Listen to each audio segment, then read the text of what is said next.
स्वागत है दोस्तों स्टडी फॉर यूपीएससी में।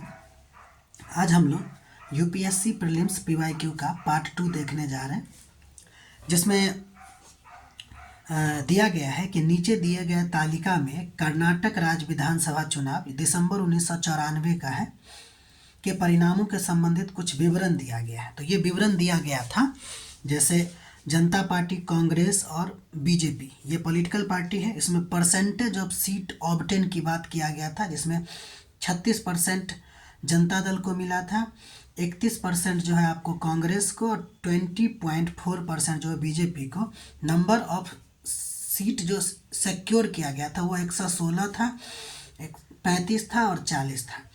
तो कह रहा है कि इसी तालिका के आधार पर मतदाता सीट वितरण में होने वाली विकृति यानी कि वोटर सीट डिस्टॉर्शन। अच्छा, इसका क्या मतलब होता है वोटर सीट डिस्टॉर्शन का? मतलब कि देखिए, परसेंटेज कुछ भी हो लेकिन सीट का जो है मात्रा वो कुछ अलग अलग होता है, ठीक है ना। इसी को हम लोग कहते हैं वोटर सीट डिस्टॉर्शन, यानी कि परसेंटेज और नंबर ऑफ सीट में अलग अलग होना क्या कहलाता है? वोटर सीट डिस्टॉर्शन को निम्नलिखित में से किस प्रणाली के अपनाए जाने के परिणाम स्वरूप कहा जाता है, यानी कि परिणाम स्वरूप समझा जाता है। तो ये जो इसको टोटल सीट में 36% ही मिला है और टोटल सीट इसका आपको 116 है, तो जिसका जब से सबसे ज़्यादा सीट वही आपको जीतेगा, भले ही परसेंटेज कुछ भी हो। तो ये जो सिस्टम होगा वो क्या होगा? तो first past the post system, ठीक है। तो इसका आंसर क्या होगा? First past the post system. अब हम बात करते हैं इससे रिलेटेड जो है, हम लोग थोड़ा सा इसका डिस्क्रिप्शन देखते हैं। तो हम लोग निर्वाचन प्रणाली यानी कि इलेक्टोरल सिस्टम के बारे में बात करते हैं। भारत में अगर हम बात करें तो एक तो होता है first past the post system और एक होता है अनुपातिक प्रतिनिधित्व यानी कि प्रोपोर्शनल रिप्रेजेंटेशन, ठीक है। यहाँ पर जो भी ऑप्शन है ना, ये सब भी हमको इसी से पता चल जाएगा। हो सकता है कभी हरे सिस्टम के बारे में पूछ दे, कोमुलेटिव वोट सिस्टम के बारे में पूछ दे, या प्लूरल वोट सिस्टम के बारे में पूछ दे। वो क्या होता है सब यहीं से पता चलेगा। तो देखिए, first past the post system के जैसा ही मतलब डिट्टो वही होता है प्लूरल वोट सिस्टम और आनुपातिक प्रतिनिधित्व प्रणाली यानी कि प्रोपोर्शनल रिप्रेजेंटेशन। ये दो पार्ट में भारत का निर्वाचन प्रणाली को हम लोग देखेंगे, ठीक है। तो देखते हैं पहले तो वो जो मेन था निर्वाचन प्रणाली, उसमें डिफरेंस देखते हैं। तो देखिए, first past the post system में क्या होता है कि पूरे देश को यानी मान लीजिए भारत है को छोटे छोटे भौगोलिक इकाइयों में बांट देता है, जिसको कहा जाता है निर्वाचन क्षेत्र, ठीक।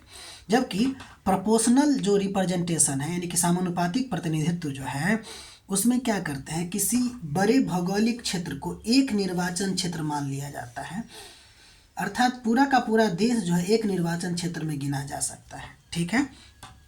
तो पहला डिफरेंस समझ गए कि पूरे देश को छोटे छोटे भाग में बांट देना और इसको पूरे देश को ही एक निर्वाचन क्षेत्र में मान लेना, ठीक। दूसरा, हर निर्वाचन क्षेत्र में एक ही प्रतिनिधित्व चुना जाएगा, ठीक है। तो first past the post system में होगा क्या, खरा तो बहुत सारे प्रतिनिधित्व होगा लेकिन चुना जाएगा एक ही।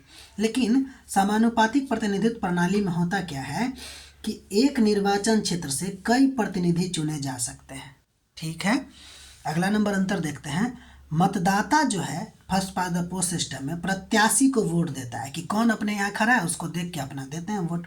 लेकिन समानुपातिक प्रतिनिधित्व प्रणाली में ना पार्टी को वोट दिया जाता है, मतदाता जो है पार्टी को वोट देता है, न कि प्रत्याशी को। अगला अंतर क्या है?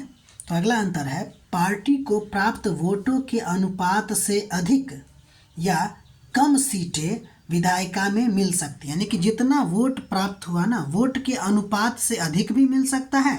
जैसे यहाँ देखिए, यहाँ वोट का अनुपात कितना है? 36 है, लेकिन इसका सीट कितना है? 116, ठीक है। इसका देखिए अनुपात 31 है, लेकिन सीट कितना है? 35 है, ठीक है ना। इसका देखिए अनुपात कितना कम है और इसका देखिए कितना ज़्यादा है। तो वही कह रहा है कि प्रत्याशी को पार्टी को प्राप्त वोटों के अनुपात से अधिक या कम सीटें विधायिका में मिलेगी, लेकिन समानुपातिक प्रतिनिधित्व में होगा क्या कि प्राप्त मत के अनुपात में यानी कि जितना प्रतिशत है उस प्रतिशत के अनुसार से विधायिका में सीट हासिल होगी। ठीक है, लास्ट अंतर देखते हैं कि विजयी उम्मीदवार को जरूरी नहीं है कि वोटों का बहुमत मिले। वोटों का बहुमत मतलब क्या, जितना वोट पड़ना चाहिए उसका 50% +1, क्या इतना ज़रूरी है? तो first past the post system में ये ज़रूरी नहीं है कि वोटों का बहुमत मिले। लेकिन यहाँ पर ना यानी कि समानुपातिक प्रतिनिधित्व प्रणाली में ना वोटों का बहुमत हासिल होना बहुत ज़रूरी होता है। ठीक है, अब देखते हैं दोनों का कहाँ कहाँ अप्लाई होता है। तो अगर हम first past the post system की बात करेंगे तो ये यूके में होता है, यानी कि यूनाइटेड किंगडम यानी ब्रिटेन। भारत में होता है यूएसए यानी कि अमेरिका में। और समानुपातिक प्रतिनिधित्व प्रणाली की अगर बात करें तो इजराइल में होता है, नेपाल में होता है, स्वीडन में, नीदरलैंड में। ठीक है, अब उदाहरण के द्वारा इसको समझते हैं। जैसे मान लीजिए कि भारत में एक निर्वाचन क्षेत्र में 3 उम्मीदवार खड़े हैं, ए बी सी। तो मतलब मतदाता किसको वोट देंगे? ए को दे सकते हैं, बी को दे सकते हैं, सी को दे सकते हैं। अब उसमें सबसे ज़्यादा जिसका वोटिंग होगा वही आपको जीत जाएगा। क्यों? क्योंकि ये first past the post system है जिसमें मतदाता को वोटिंग दिया जाता है। ठीक है, उसी तरह समानुपातिक प्रतिनिधित्व प्रणाली की अगर बात करें तो माना जाता है कि इसमें सीट की संख्या क्या हो जाती है। मान लेते हैं इजराइल में सीट की संख्या 100 है। अब यहाँ पे मतदाता किसको वोट देते हैं, पार्टी को या फिर उम्मीदवार को? तो पार्टी को। तो मान लीजिए 3 पार्टी खड़ा है, एक्स वाई जेड। अब इसको वोट का प्रतिशत कितना मिला? एगो को 50%, एगो को 30%, एगो को 20%। तो उसको सीट किस हिसाब से मिलेगी? तो यहाँ बताया है कि प्राप्त मत प्रतिशत के अनुसार से विधायिका में सीट। तो 50% को 50 सीट, 30% को 30 सीट और 20% को 20 सीट। उम्मीद है first past the post system आपको समझ में आ गया होगा। इसको लिखने की भी कोशिश कीजिएगा और फिर 1-2 एग्जाम्पल आप खुद से भी क्रिएट करिएगा और देखने की कोशिश कीजिएगा। ठीक है, अब हम आगे बढ़ते हैं। अब देखिए, ये जो अनुपातिक या समानुपातिक प्रतिनिधित्व है ना, वो अलग अलग प्रकार का होता है। एक होता है सूची पद्धति यानी कि लिस्ट सिस्टम। एक होता है एकल संक्रमणीय मत पद्धति यानी कि सिंगल ट्रांसफरेबल वोट सिस्टम। एक होता है कुमुलेटिव वोट सिस्टम। ठीक है, ये अलग अलग प्रकार का होता है। अब देखिए, ये जो सूची प्रणाली है वो इजराइल में, पुर्तगाल में, अर्जेंटीना आदि देशों में होता है। ठीक है, सूची सिस्टम की बात करते हैं यानी कि लिस्ट सिस्टम की बात करते हैं कि ये क्या होता है। तो यह अनुपातिक प्रतिनिधित्व की एक चुनावी पद्धति है। इसमें मतदाता किसी व्यक्ति को नहीं बल्कि क्या करते हैं, पार्टी को वोट देते हैं। क्योंकि अनुपातिक है, हम पहले ही बता चुके हैं कि पार्टी को वोट दिया जाता है। अच्छा, लिस्ट सिस्टम में वोटिंग कैसे होता है? देखिए, अनुपातिक है प्रतिनिधित्व प्रणाली, लेकिन सब अलग अलग सिस्टम है ना। कोई सूची पद्धति को अपनाता है, कोई एकल पद्धति को अपनाता है, कोई कुमुलेटिव पद्धति को अपनाता है।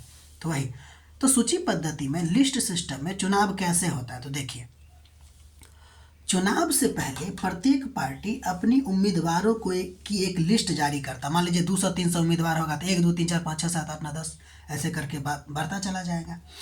लोग वोट डालेंगे कि वो किस पार्टी को पसंद करते हैं। ठीक, एक पार्टी को कुल वोटों में जितना प्रतिशत मिलता है उसी अनुपात में उसको सीट मिलती है। देखे थे कि अगर किसी को 50% है तो उसको 50 सीट मिलेगा। तो एक पार्टी को कुल वोटों में जितना प्रतिशत वोट मिलता है उसी अनुपात में वोट मिलती है। पार्टी अपनी सूची के ऊपर से सीटों के अनुपात में उम्मीदवार चुनकर विजेता घोषित करती है। यानी कि मान लीजिए 50 सीट है तो 1 से लेकर 50 तक वाला को चुन लिया जाएगा। 60 को होता तो 1 से लेकर 60 तक, 100 होता तो 1 से लेकर 100 तक को चुन लिया जाता। ठीक है, उदाहरण देखिए, पार्टी है ए बी सी, ये समानुपातिक प्रतिनिधित्व है लेकिन उसमें सूची सिस्टम है। इसमें इसको ए को 40% मिला, बी को 35% मिला, इसको 25% मिला। तो 40% मतलब क्या? 40, 35% मतलब 35 और 25% मतलब 25 सीट। अब देखिए, पार्टी ए अपनी बनाई हुई सूची जो चुनाव शुरू होने से पहले जो बनाया था, है ना, चुनाव शुरू होने से पहले जो बनाया था उसमें ऊपर के 40 लोगों को चुन के विधायक बना देगा और उसी तरह बी और सी भी करेंगे।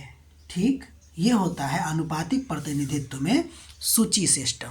ठीक है, अब आगे बढ़ते हैं। अब जो होता है एकल संक्रमणीय मत पद्धति, तो उसी को हम लोग हरे सिस्टम भी कहते हैं।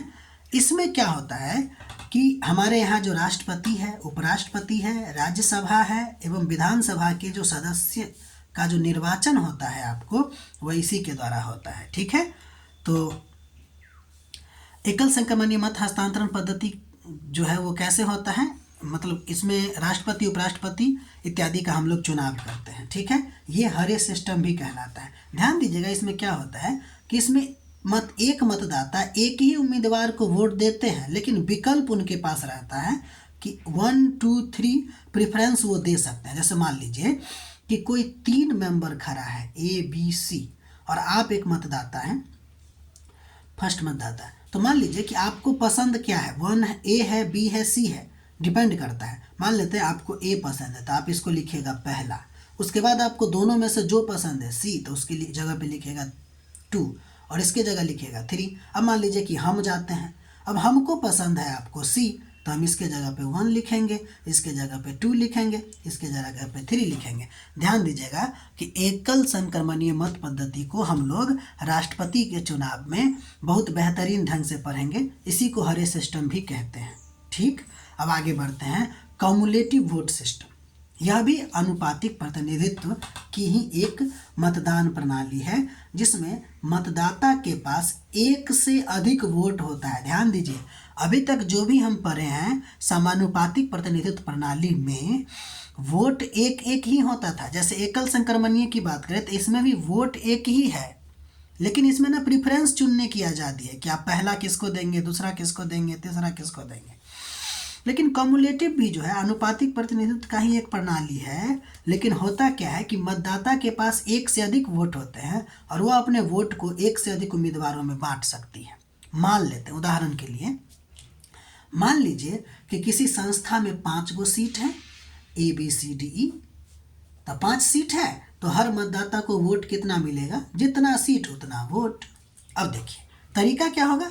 मान लीजिए आप एक मतदाता है, आपको 5 वोट मिला है, तो आप एक ही व्यक्ति A को दे दीजिए, या नहीं तो आप 2-3 उम्मीदवारों में बांट लीजिए कि A को 2 दे दीजिए, B को 3 दे दीजिए, या नहीं तो 5 को न खड़ा है तो हर एक मतदाता को 1-1 दे दीजिए। ये था आपको कम्युलेटिव वोट सिस्टम। ठीक है, तो हम लोग जो पढ़े हैं अभी ये क्वेश्चन कि ये जो first past the post system हो गया, हरे सिस्टम हो गया, कम्युलेटिव सिस्टम हो गया या प्लूरल वोट सिस्टम, ये आपको उम्मीद है समझ में आ गई होगी। अगर नहीं समझ में आया तो एक बार फिर से इस वीडियो को देखिएगा और समझने की कोशिश कीजिएगा और नोट भी बनाने की कोशिश कीजिएगा। अगर कभी एग्ज़ाम में फिर दोबारा ये आएगा तो आप लोगों को समझ में आ जाएंगे। ठीक है, बाकी अपना ख्याल रखिए, चैनल को सब्सक्राइब भी कीजिए। अगर इसमें कुछ मिस्टेक है तो उसको भी सही करने की कोशिश कीजिएगा और हमको बताने की कोशिश कीजिएगा। आपके कमेंट का हमको इंतज़ार रहेगा और इसी तरह फिर हम लोग आगे वीडियो बनाते जाएंगे और बेहतरीन चीज़ों को सीखते चले जाएंगे। ठीक है, बाकी तब तक के लिए अपना ख्याल रखिए। धन्यवाद।